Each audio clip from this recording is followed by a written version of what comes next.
안녕하세요. 지난번에 그 아버지의 원수를 갚은 아들들의 사례를 소개했던 적이 있는데요. 뭐 비슷한 사례인데도 시대에 따라서, 임금에 따라서 그 처벌이 좀 달라지는 그런 모습을 확인을 했습니다. 오늘은 이제 같은 왕 때 있었던 일입니다. 숙종 때, 어, 남편의 원수를 갚은 아내들의 사례를 소개를 해드리겠습니다. 과연 이제 어떠한 사연이 있었고, 어떻게 판결이 내려졌는지 한번 확인해 보겠습니다. 첫 번째는 1682년, 숙종 8년, 애봉이라는 남자의 아내인 옥례의 사례입니다. 전직 참봉이었던 신면이라는 사람이 애봉이라는 남자를 매를 쳐서 죽이는 일이 발생을 합니다. 참봉이면 여러분 능참봉 얘기 같은 거 들어보셨죠? 강릉뿐 아니라 일반 이제 그 중앙 관사에도 이제 있었던 관직인데, 관직 체계에서는 가장 낮은 관직입니다. 종구품, 말단 관직이라고 볼 수가 있는데, 종구품이라고 해서 지금 9급 공무원하고 같다고 생각하면 안 됩니다. 지금의 한 8, 9급, 하위 공무원들은, 예전으로 치면, 어떻게 보면 약간 좀 설인 아전 정도에 해당하는 그런 직급이고요. 구품이면 그래도 한 7급 공무원 정도는 되지 않나, 아니면 6급 그 정도 되지 않나 생각을 합니다. 아무튼 이제 정식 양반 관료였던 거죠. 피해자인 이제 애봉은 성씨가 안전해지는 것으로 봐서, 그렇다고 이제 노비였던 것 같진 않아요. 일반 상민이 아니었나 싶습니다. 아무튼 이 양반 관료였던 신면에게 애봉이 매를 맞아 죽으니까 애봉의 아내였던 옥례가 분을 참지 못하고 신면의 이마를 때려서 다치게 합니다. 그 자리에서 죽거나 하진 않았어요. 그런데 16일 만에 사망을 해요. 그래서 이제 원인을 조사하니까 이제 역시 그때 옥례에게 맞았던 것이 이제 낫지 않아서 죽었다라고 결론이 내려집니다. 그러니까 이제 죽은 신면의 아들 신광두가 이제 관아에 고소를 해서 사건이 이제 벌어지게 되죠. 그런데 이때 관아에서 피의자였던 옥례뿐 아니라 그 전에 이제 신면이 때려 죽였던 애봉의 남자 동생들, 애선, 애남도 같이 구속을 합니다. 그러니까 어떻게 보면 이제 시동생들하고 형수가 같이 구속이 된 거죠. 그래서 이제 이 동생들도 굉장히 고문을 받아요. 그래서 그 애남이라는 동생은 이제 이 영장을 맞으면서 조사를 받다가 물고가 되고요, 죽고요. 애선도 12차례나 형신을 받아요. 그러니까 아주 굉장히 한 차례 되게 15대에서 많을 때 30대까지 때리니까 굉장히 어느 경우는 한 번 형신 받고 죽는 경우도 있거든요. 12차례까지 받았고도 사실은 산 게 굉장히 신기하다고 볼 수가 있는데, 이렇게 되니까 이제 옥례의 시아버지, 즉 요 애봉, 애선, 애남의 형제의 이제 친 아버지가 원통하다고 이렇게 그 격쟁을 합니다. 그 징을 쳐서 이제 자기 억울함을 알리는 거죠. 그래서 이 남자 형제들은 이제 풀려나요. 남자 형제들은 이제 풀려나는데, 문제는 이제 직접 그 가해자인 신면을 때려 이마를 쳐서 죽였던 이제 옥례를 어떻게 처분할 것인가가 이제 논의가 됩니다. 그 당시 이제 형조판서였던 이익이라는 인물은 죽을 죄를 지은 사람이죠. 이제 신면은 어쨌든 자기가 함부로 애봉을 죽였으니까 그 죽을 죄를 지은 사람인데, 이 죽을 죄를 지은 사람을 관아에 하면 상관이 없는데, 신고하지 않고서 제멋대로 자기가 린치를 한 거죠. 개인적으로 죽였으니까 사형에 해당하는 죄는 아니다. 왜냐하면 그 사람이 이제 죽을 만한 죄를 신면이 이미 지었기 때문에. 그래서 남편의 원수를 갚았으니까 좀 동정에 용서할 여지가 있다라고 건의를 합니다. 병조판서 김석주 또한 남편의 원수를 갚은 것이니까 상명할 필요는 없다. 이제 상명이라는 게 이제 그 갚을 상자 목숨명이거든요. 되게 이제 살인한 사람에게 목숨으로 갚는다라는 의미에서 상명이라는 표현을 많이 씁니다. 앞으로도 이제 상명이라는 편이 많이 나올 텐데요. 그래서, 이 옥례까지 죽일 필요는 없다. 왜냐하면 이제 원수를 갚은 것이니까. 다만, 관아에 신고하지 않고서 제멋대로 죽인 것이니까 그에 해당하는 형률을 주면 된다. 그러니까 이제 숙종이 그러면 그런 형률이 있으니 법대로 처벌하라라고 결론을 내립니다. 이 대명률에 보면 죽을 죄에 해당하는 죄인을 정부로 관가에서 처벌하게 하지 않고 개인이 함부로 죽일 경우 장 100대를 때리게 돼 있었습니다. 그래서 아마 그 뒤에 이제 내 이야기는 안 나와요. 근데 아마 옥례는 이제 100대를 맞고 이제 뭐 풀려나든가 귀향을 가든가 했을 것 같아요. 아무튼 이제 그 옥례의 사건은 이제 이렇게 끝나는데 그 뒤에 같은 숙종대에 비슷한 경우가 상당히 계속 일어납니다. 1687년 숙종 13년인데요. 경상도에 이제 지역은 안 나오고 경상도라고만 나와요. 어느 고을인지는 안 나오고 사비 즉 개인집의 계집종이었던 춘옥입니다. 이 춘옥이 이제 남편이 총에 맞아 죽는 일이 발생해요. 그러니까 자기 남편을 죽인 사람을 이 춘옥이가 칼을 꽂아서 죽이는, 그 남편은 총을 맞아 죽고 그 총을 쏜 사람에게 이 춘옥이 칼을 꽂아 죽이는 이런 일이 발생을 합니다. 그러니까 이제 이 살인사건이 벌어졌고 죽을 죄에 해당하는 죄인이니까 감사가 일단 조사를 해서 중앙에 알리게 돼 있거든요. 그러니까 감사는 상명할 것을 권유합니다. 아까 상명 말씀드렸죠. 목숨으로서 갚는. 그러니까 살인한 춘옥을 죽일 것을 사형으로 이제 의유를 할 것을 그렇게 이제 건의를 합니다. 그런데 이제 대신들이 이제 이 사건을 살펴보고 나서 아버지와 아들의 도리, 즉 부자의 도리와 부부의 도리는 같다. 그 남편과 아내의 도리는 같다. 즉 그러니까 복수했을 때 처리도, 즉 아들이 아버지를 위해 복수했을 때와 같이 아내가 남편을 위해 복수했을 때도 그 결론은 같게 해야 된다. 남편이 총을 맞아 죽었을 때 이 춘옥은 관가에 고소장을 제출했어요. 그 앞에 그 옥례의 경우와는 좀 다른 경우죠. 옥례는 관가에 이제 알리지 않고 개인적으로 이제 그 복수했기 때문에 처벌을 받은 것이고, 관아에 소장을 제출했으니까 절차는 다 지켰다. 그러니까 함부로 죽인 죄에도 해당하지 않는다. 오히려 죄를 주는 대신 아주 아주 의로운 열행이라고 그러죠. 절조를 지키는 의로운 행동을 했다. 그래서 의열로서 이 춘옥을 표창해야 된다. 그런 이제 이야기를 합니다. 그러니까 또 숙종도 이제 이를 받아서 남편이 제명대로 살지 못하고 총을 맞아 죽었으니까 얼마나 애통했겠느냐. 그래서 원수에게 이 여인이 칼을 꽂은 것이다. 대장부도 사실은 이런 일을 하기 쉽지 않은데 시골의 미천한 여인이 이렇게 남편의 원수를 갚았으니 아주 지극히 가상하다. 표창에 마땅하다.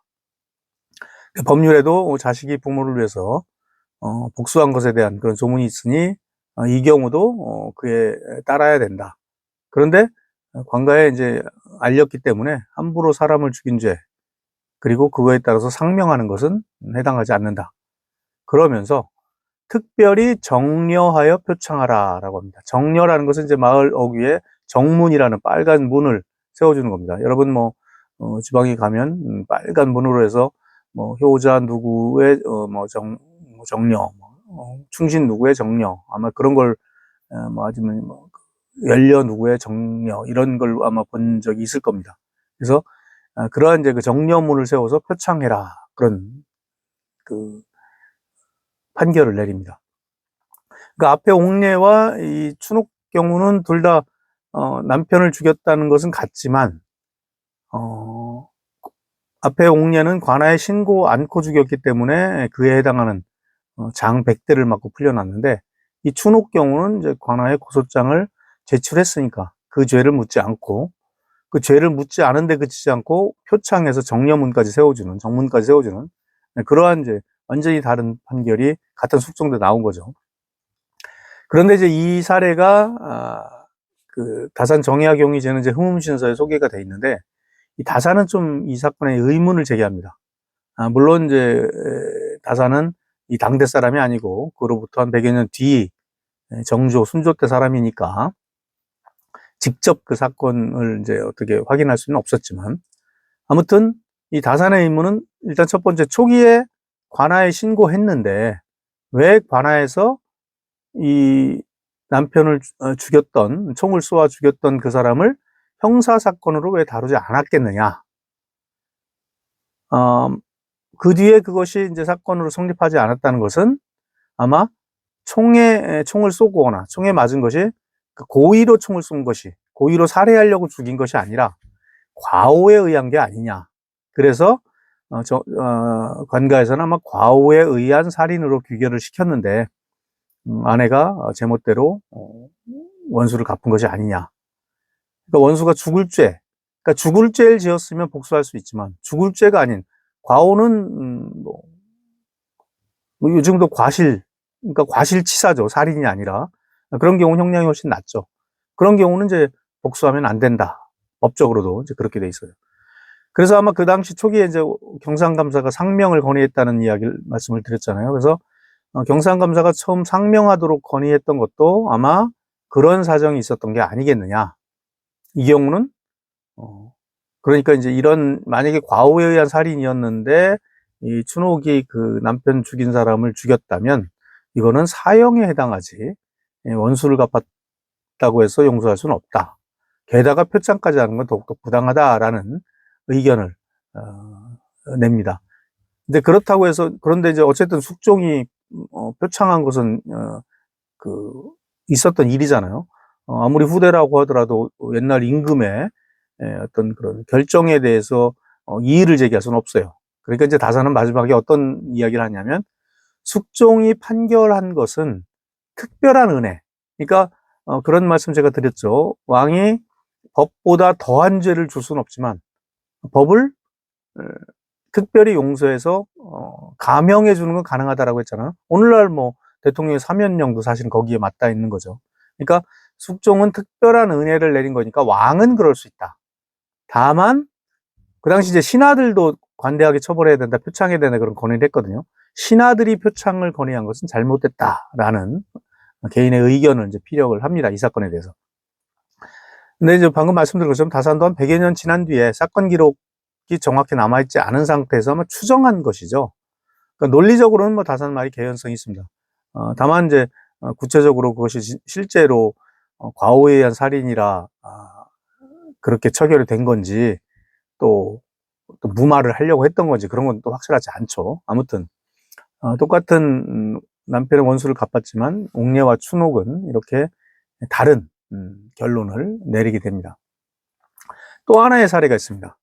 1710년 이때도 역시 숙종대예요. 숙종 36년인데요. 경상도에서 있었던 그 일입니다. 경상도 이제 삼가라는 지역인데 지금은 이제 합천 지역입니다. 출신이라는 것은 무과 출신이라는 뜻입니다. 그러니까 무과에 급제하고서 관직을 받지 못한 사람을 출신이라고 불렀어요. 이 삼가의 출신이었던 홍방필이라는 남자가 살해가 됩니다. 그러니까 이 홍방필의 아내였던 최 씨와 홍방필의 딸들이었던, 홍방필의 딸이니까 역시 홍 씨겠죠. 이 아내 최 씨와 딸 홍 씨가 여러 해 기회를 엿보다가 이 홍방필을 죽인 남자를 직접 칼을 찔러서 원수를 갚습니다. 그러니까 이제 감사에서 역시 이제 그 살인 사건이 났으니까 보고를 했겠죠. 그래서 이제 역시 조정에서 논의를 하는데 숙종이 사실은 뭐 초반에 미리 이제 결론을 내려버려요. 아주 늠름한 절의가 옛사람에 부끄럽지 않다. 그러니까 제멋대로 죽인 죄 이거는 뭐 당연히 용서해야 되고 그것에만 그쳐서는 안 된다라는 이제 뉘앙스로 이야기를 합니다. 당연히 이제 표창까지 염두에 둔 그런 또 표현이었죠. 그러니까 이제 그 당시 판중추부사였던 이이우라든가 좌의정 서종태 이런 사람들이 그래도 어쨌든 홍방필이 제멋대로 어떤 그 죽인 그런 것은 뒷날에 패단이 염려가 된다. 그러니까 아마 이 홍방필의 아내와 딸들은 그 원수를 아마 관가에 고소한다든가 그런 절차를 밟지 않았던 것 같아요. 그래서 사실은 초반에 살펴봤던 그런 옥례에 의하면 장형을 사실 맞아야 되는 형태죠. 근데 이제 숙종이 아주 늠름한 절이 막 이렇게 이야기를 하니까 신하들도 처벌하자는 얘기는 못합니다. 대신 이제 표창을 해야 되지 않느냐라는 이제 의견이 숙종이 이제 넌지시 제시를 하니까 방금 저 춘옥은 또 정렬을 주었던 적이 있었죠, 정문을. 그러니까 정문을 주는 것까지는 좀 그런 건 가볍게 시행할 수 없으니까 복호라고 해서 호역을 면제하는 그 집안의 부역을 좀 면제해주자 이런 건의를 합니다. 그래서 이 건의에 따라서 숙종은 이 홍방필의 아내 최씨 집안에게 부역을 면제하는 그런 포상을 하게 됩니다. 자, 방금 살펴봤듯이 숙종대 이 세 가지 사건이 전부 결론이 달랐습니다. 옥례는 장 100대를 맞았고요. 춘옥은 정려문을 받았고 최씨는 부역을 면제받았습니다. 각각 처벌을 받은 경우도 있고 표창을 받은 경우도 있고 표창을 받아도 정문이라는 아주 큰 혜택을 받은 경우도 있고 그 부역을 면제하는 그런 작은 혜택을 받은 경우로 달랐습니다. 지난 영상에서 아버지의 원수를 갚았던 세 아들의 경우도 처벌이 다 달랐죠. 근데 그때는 뭐 세조 때, 인조 때, 영조 때 이렇게 시대가 완전히 몇백 년씩 차이가 났는데 이번은 다 같은 숙종대였습니다. 그런데 같은 숙종대에도 이렇게 이제 처분이 좀 달랐다라는 점을 우리가 확인할 수 있습니다. 물론 그 경우에는 관가에 알렸느냐 안 알렸느냐라는 그런 차이도 있지만 마지막 홍방필의 아내의 경우는 관가에 알렸다는 그런 내용은 없어요. 그러니까 아마 사실은 원칙적으로 하면 장형을 집행을 해야 되는데 숙종이 이제 그 표창 이야기를 하니까 신하들도 아마 제대로 의견을 이야기하지 못한 것 같습니다. 아무튼 이렇게 남편의 원수를 갚았던 새 아내의 이야기를 한번 살펴보았습니다. 감사합니다.